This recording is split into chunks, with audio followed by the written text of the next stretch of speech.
त्या सगळ्या लोकांना सांगतो प्रत्येकाने येताना एक देशी रोप घेऊन या आणि ते देवराईत लावायचंय.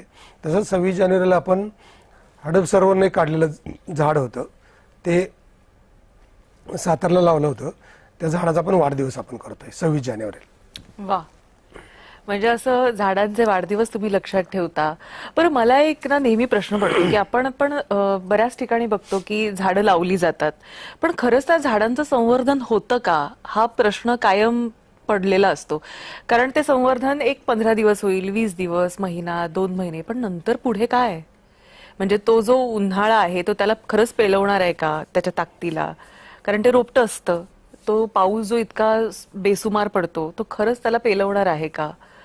मग पुढे काय या झाडांचं होतं? नाही, झाडं म्हणजे आपल्या मुलाबाळांसारखीच समजली पाहिजेत ना. कारण काय, ती गोष्ट फोटो काढण्याची नाही, ती गोष्ट लावून दुर्लक्ष करण्याची नाही ना. आपल्याला मुलाबाळांना हवं नसेल ते आपण करतच असतो ना. तसं झाडं लावल्यानंतर आम्ही त्याला पाणी मिळणार आहे का, त्याला संरक्षण मिळणार आहे का, त्याला रोगराईचं संरक्षण होणार आहे का, आग लागणार नाही ना, ह्या सगळ्याची काळजी घेऊन मग देवराई सुरू करतो. मिनिमम 5,000 झाडं लागतात तेव्हा त्याला देवराईचा दर्जा देतो.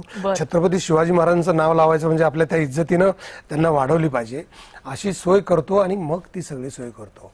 त्यामुळं आम्हाला प्रॉब्लेम खूप येतात. म्हणजे दरवर्षी ऐकतो तुम्ही की ह्या देवराईला आग लागली, त्या देवराईला आग लागली. मग आमच्याकडे ग्रास कटर नाहीत, मग इथे गवत काढलं असतं तर ती आग वाचली असती. असं असतं का? म्हणजे ते गवत वाढलेलं असतं ना, त्याला आग लागली तिथे झाड जळतं. मग त्याच्यासाठी जर त्या झाडाच्या बुंद्यापासून एक 4-5 फुटाचं गवत जर काढलं असेल तर आता एका देवराईत लाखभर ते एका देवराईत 10,000 इथपर्यंत झाडांची संख्या आहे. तर त्याच्याकडे 40-80 माणसं माझ्याकडे कामाला पाहिजेत. 80 माझ्याकडे ग्रास कटर पाहिजेत, ठिबक सिंचनची व्यवस्था मोठी पाहिजे, टाक्या असल्या पाहिजेत.